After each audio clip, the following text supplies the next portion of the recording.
Alright, so the Vancouver Canucks finish off their 7-game road trip with a loss today in a shootout to the Columbus Blue Jackets. And I know what you're probably thinking. When you mix one of the worst teams in the National Hockey League with a loss, that usually doesn't mean it's a good thing. But what I will say is that the Vancouver Canucks were absolutely gassed in this game. It was the final of a 7-game road trip, for crying out loud, and they were doing whatever they could to keep their legs going to stay in this hockey game. And they had it. They could have won the game easily, had a ton of opportunities to do so, and still, despite having travel complications yesterday, which I'm sure didn't help, and having 6 games to play on the road prior to this one, you honestly can't not be proud of this Canucks team for coming away with 11 out of a possible 14 points. So I'm still really proud of the boys. Hopefully they can get their rest up and be ready for the next home game on Thursday, I believe. But regardless, with that being said, let's head right into the first period to discuss what actually went down in this game.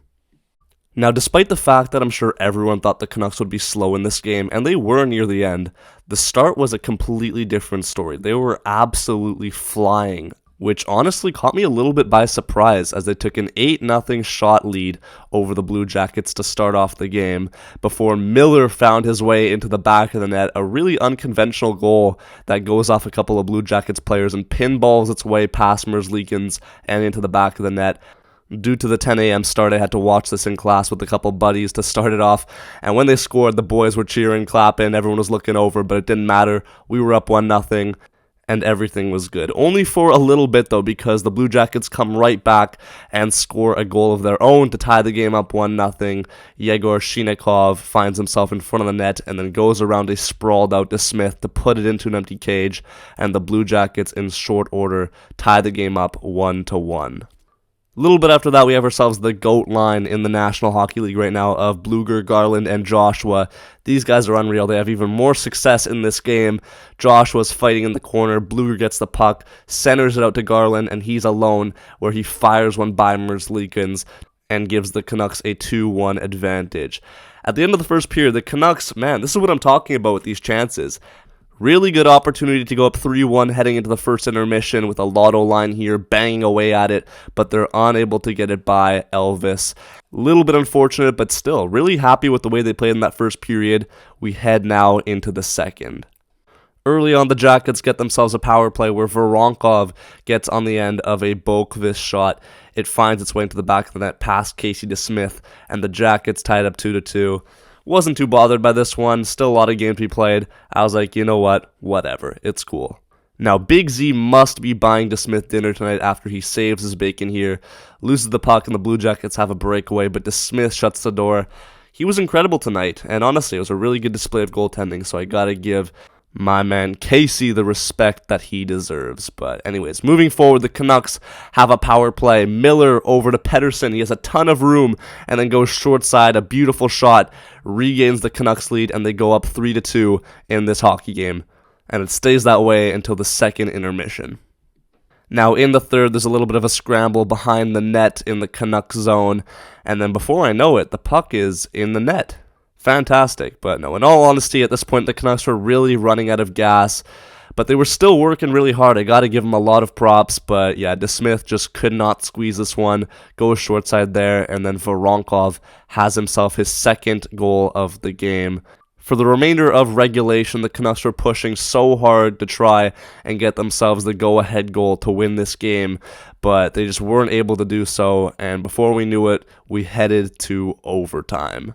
And now in this overtime, the Canucks have themselves a grade A opportunity to put it away with a power play, 4-on-3. And man, I'm thinking we just hit the lottery because the Columbus Blue Jackets did this to themselves. It was a bench minor for too many men. And I'm like, okay, boys, let's lock in. But during that power play, Elias Pettersson takes a tripping penalty on Cole Sillinger, who still gets up and gets a pretty good chance in on DeSmith, but he makes a good save, and the Canucks lose that power play, which was a little bit disappointing. But after that, nothing really happened, and we moved towards a shootout. In the shootout, DeSmith makes a save, and then Kuzmenko, he misses. DeSmith makes another save, and then Miller goes in, does the Kuznetsov, and then goes to shoot in the best place possible, the 5-hole, and he does not score.